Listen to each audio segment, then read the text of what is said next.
Today we are diving into a fun and vibrant Procreate tutorial where we will be painting this beautiful wildflower meadow with my brand new Wildflowers Procreate brush set bundle.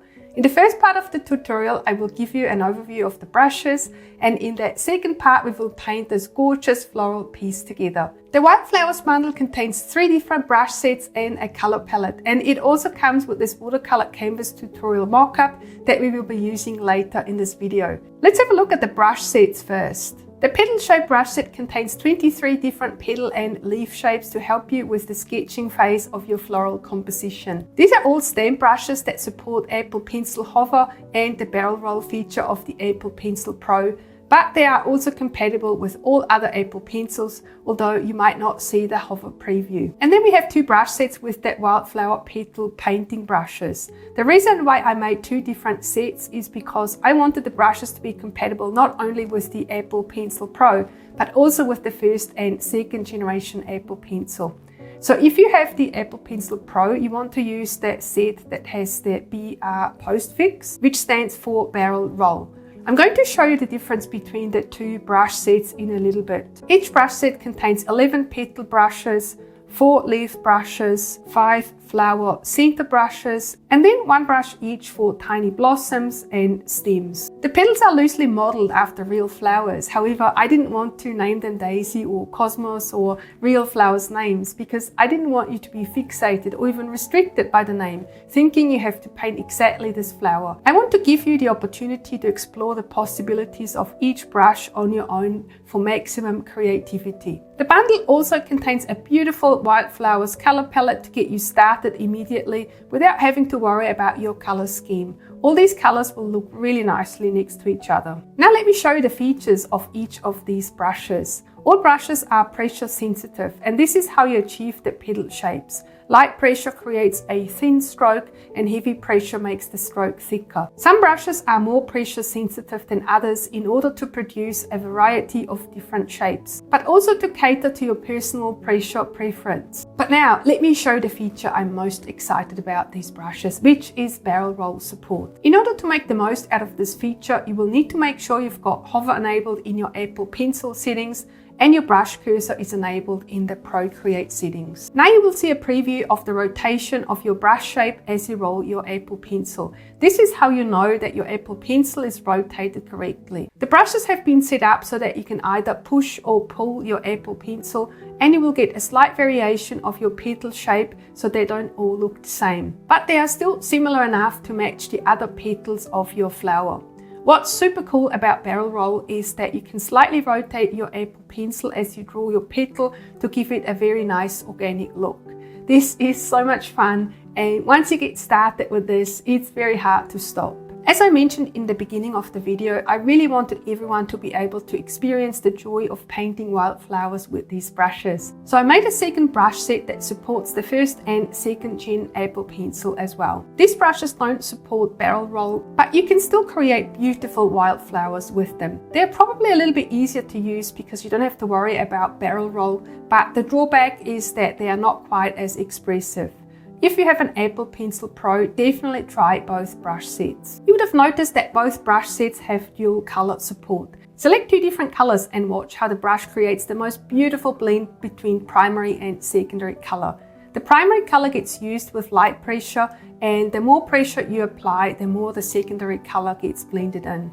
The color palette has been designed to support this too, and you see that there's a few different values for each hue. If in doubt, select 2 values from the same hue and your petals will always look nice with a nice subtle gradient. If you don't want to or don't like the dual colors, select the same color for both primary and secondary colors. I think it's best to show the remaining brushes in context, so let's move on to painting our wildflower meadow now. Before you start, duplicate the template in your Procreate gallery to have a spare copy so you won't need to import the file every time you want to create a new design. Using barrel roll with the Apple Pencil Pro is a lot of fun, but it can be a little bit tricky to get the hang of it. This is why I've made this template with the stamp brushes, where you can simply trace the lines of the petal shapes so you can concentrate on the pressure and rotation of your Apple Pencil Pro and don't have to worry about the direction. You'll see that there is a suggestion of which petal brush to use for each shape, but don't let that stop you from using any of the other petal brushes too. The template contains a watercolor paper texture layer as well as the template layer.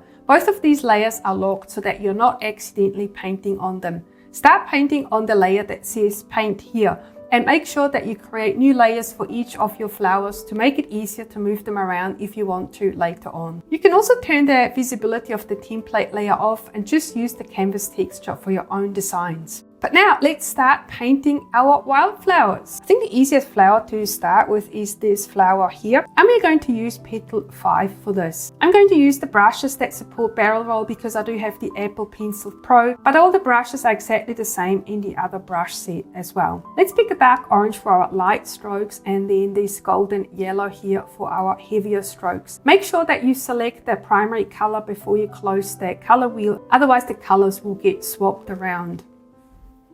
And now we can start painting. Make sure that you align your Apple Pencil with the line that you're about to draw, and then start with very light pressure, gradually adding more pressure as you paint your petal. You'll see here as well that I'm going really slowly, especially at the start. It's really helpful to not rush this and take your time as you draw these petals. You've seen that I've drawn the whole flower without rotating my canvas, which is super nice of course, but you might find it easier to rotate your canvas as you draw the petal, especially if you're used to maybe only pulling your Apple Pencil or maybe just pushing it. So definitely try out different techniques to see which painting style suits you best. And then as I've been drawing, you would have noticed I've left the brush size exactly the same for all 3 flowers. And therefore the smallest petal is a little bit darker because I've been using less pressure, so it has been using more of the primary color. And now you can see that the petals have a little bit of an overlap, and in order to smoothen this out, we can use that smudging tool. I'm going to be using that water blend brush from my Watercolor Doodles and Art brush set, but if you don't have that brush set, you can also use the soft airbrush, which is a default Procreate brush. And now we can smoothen out the edges of this. I recommend that you only smoothen out one of the edges and leave the other, and then it creates a super nice overlap and almost becomes a bit of a feature of this flower.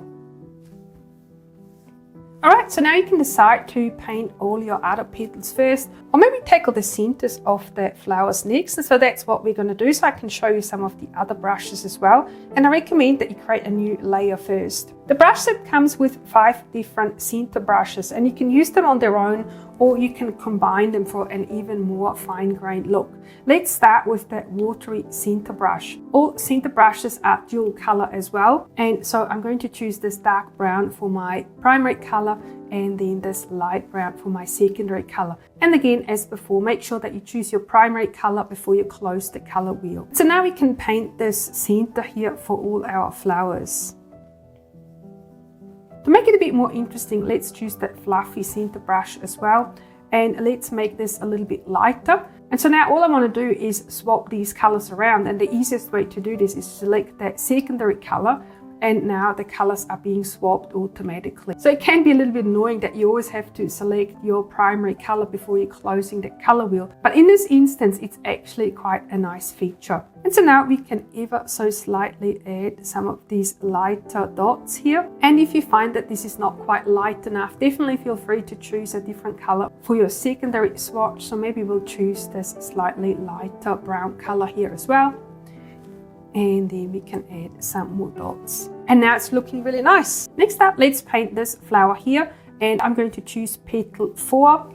And for the colors, I'm going to use this purple range here, choosing the darkest purple as my primary and the lightest purple as my secondary color.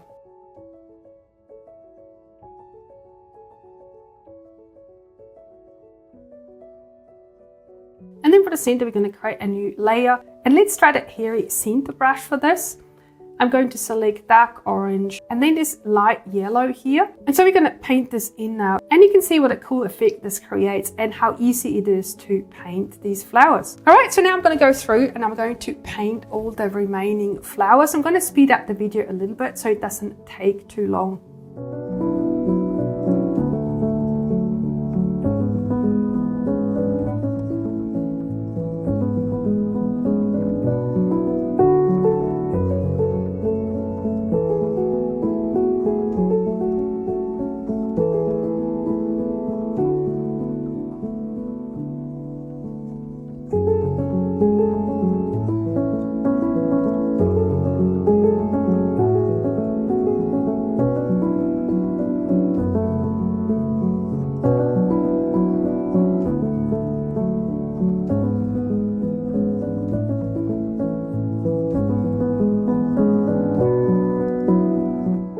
Alright, so now we've got all our flowers completed. And now we're going to move on to the stems, the leaves, and then we're also going to paint these little bulbs here.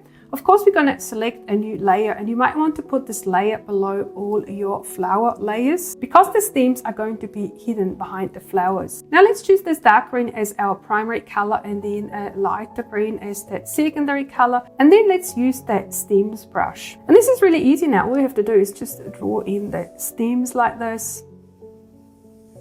And don't worry too much about crossing some of the flowers. We can fix that quite easily later on. So we're just going to draw them all in like this. This brush is quite pressure sensitive as well to create a really nice and organic look. And now I thought it would be fun to paint some of these bulbs as well. And you can use that stems brush for this, which works really nicely. Just make little circles like this. Doesn't have to be too precise. You want to keep it quite organic. And then we're going to draw in the stems for our bulbs here as well. Alright, so this is looking good. Next up, we want to create little highlights for our bulb. So what we're going to do now is just change the color around, or maybe even select a lighter green color. And then choose that watery center brush for this. So now we can paint little highlights here. And then use the smudging tool and your wet water blend brush or the soft airbrush, depending on which brush to have, to smudge this out and create this little cute highlight here. So now all the stems are looking a little bit messy because they overlap some of our flowers, but we can fix that now. And so there's two ways to do this. The first one is to just erase the strokes that you don't want, but that means if you end up moving your flowers around, then you'll have to redraw the lines, which can be a little bit difficult. So what I recommend you do instead is create a layer mask here and then just mask out the part of the stems that you don't want to see. So create a layer mask, select your black color, and then use that soft airbrush to mask out the stems like this. Another benefit is if you're masking out too much by accident, you can just draw them back. But this is a really nice and easy way of tidying this up. And it's looking much better already. So next up, we're going to draw in some leaves. And I recommend you create a new layer for this. For the first green, I'm going to choose the darkest value of this hue range. And then for the secondary color, I'm going to choose the lightest value. And I can use one of the leaf brushes for this. I'm going to use the leaf 1 brush, but definitely feel free to use any of the other leaf brushes as well. And now all we want to do is fill the gaps between the flowers with little leaves. You don't want to make them too big, just ever so slightly, making these little leaves here that look really cute. And of course you can swap out the colors or you can swap the brush as well. You can really do this however you see fit. And then maybe here at the bottom you can draw in some thicker grass blades as well and add a little bit of color variation. You might also like to add some more grasses, and you can change back to the stems brush for this, but you can also use the leaves brush and paint in some grasses like this and some more leaves. And then the last thing we want to do is add our tiny blossoms here at the bottom. For the first one, I'm going to choose the dark burgundy and the light pink, and then select the tiny blossoms brush. And so now we can add these here. And you can use this brush with either a painting motion or a tapping motion. This really depends on your preference and the way you like to draw.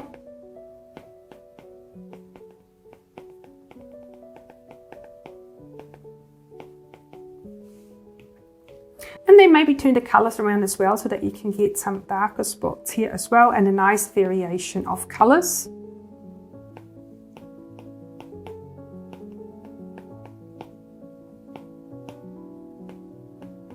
And then on this side, let's choose some orange colors. So I'm going to choose the dark orange and then also that light orange here. And I'm actually going to make the light orange my primary color to start with. So we can paint in these tiny blossoms here.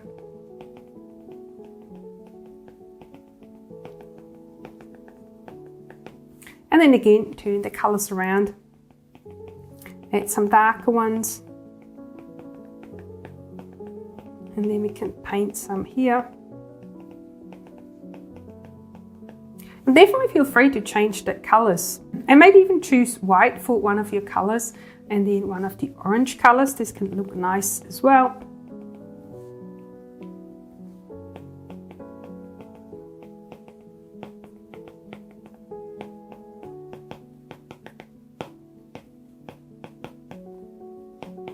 And it's looking really nice now. So the next step is to turn off our template and have a look at the overall composition. And I feel that the tiny blossoms at the bottom here need a little bit of adjustment. So now we're going to use the arrow tool and then use warp with advanced mesh. And so now we can just slightly rearrange the shapes here at the bottom, and now it's looking much nicer. Let's do the same thing with that grass as well. You can either paint in more grass or you can just adjust the grass, whichever is your preference. So I just want to sort of straighten this out ever so slightly. And now it's looking much better. And there you have it. This is our wildflower meadow completed. I really hope you enjoyed this tutorial. Give me a thumbs up if you liked it. Subscribe to my channel if you haven't already. Thank you so much for watching, and I'm looking forward to seeing you in my next video.